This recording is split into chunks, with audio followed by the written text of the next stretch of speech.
Forgetful Cat, written by Judith Kerr. Once there was a cat called Mog. She lived with a family called Thomas. Mog was very nice, but not very clever. She didn't understand a lot of things, and a lot of things she forgot. She was a very forgetful cat. Sometimes she ate her supper, and then she forgot she'd eaten it. Sometimes she thought of something in the middle of washing her leg. Then she forgot to wash the rest of it. Once she forgot that cats can't fly. But most of all, she forgot her cat flap. The cat flap led from the kitchen into the garden. Mog could go out and in again. It was her very own little door. The garden always made Mog very excited. She smelled all the smells, she chased the birds, she climbed the trees, she ran round and round with a big fluffed up tail. And then she forgot the cat flap. She forgot she had a cat flap. She wanted to go back into the house. But she couldn't remember how. In the end, she sat outside the kitchen window and meowed until someone let her in. Afterwards, you could always tell where she had sat. This made Mr. Thomas very sad. He said, "Oh, bother that cat." And Debbie said, "Oh, she's nice."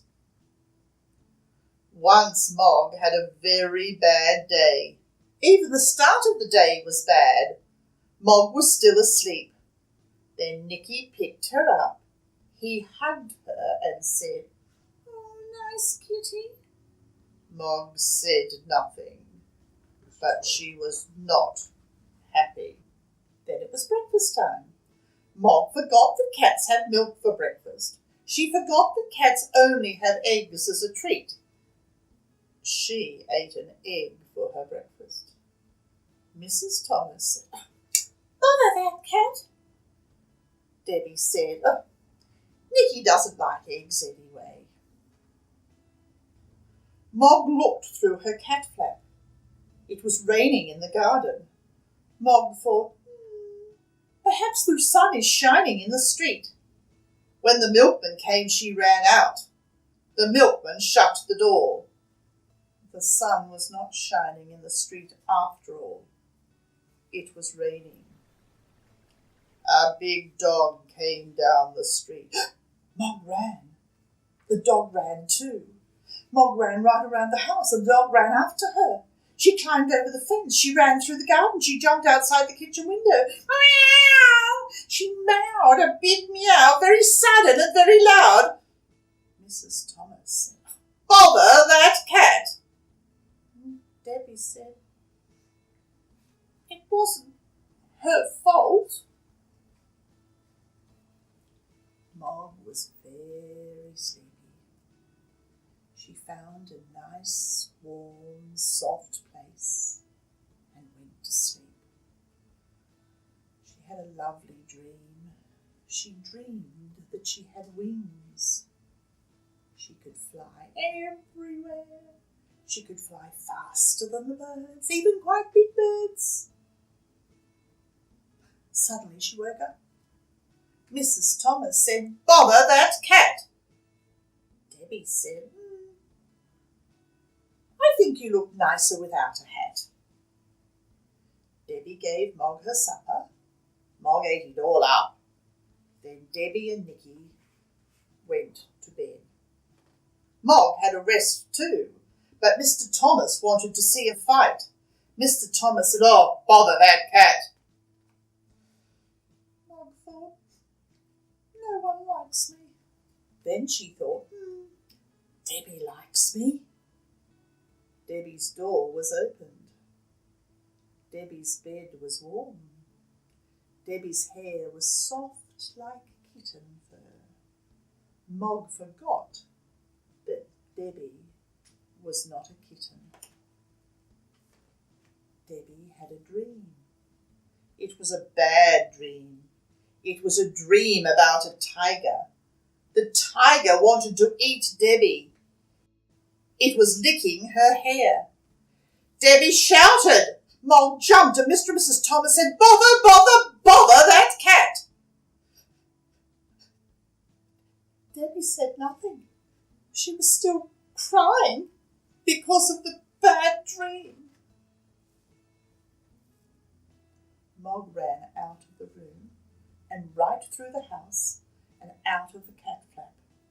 She was very sad. The garden was dark. The house was dark too. Mog sat in the dark and thought dark thoughts. She thought, nobody likes me. They've all gone to bed. There's no one to let me in. And they haven't even given me my supper. Then she noticed something. The house was not quite dark. There was a little light moving about. She looked through the window and saw a man in the kitchen. Mog thought, perhaps that man will let me in. Perhaps he will give me my supper. She meowed her biggest meow, very sudden and very, very loud. The man was surprised. He dropped his bag. It made a big noise and everyone in the house jumped up. Mr. Thomas ran to the kitchen and shouted, "A burglar!" The burglar said, "Bother that cat!" Mrs. Thomas telephoned the police. Debbie let Mog in, and he hugged her. A policeman came, and they told him what had happened. The policeman looked at Mog. He said, "What a remarkable cat. I've seen watchdogs, but never a watch cat. She will get a medal." Debbie said, "I think she'd rather have an egg."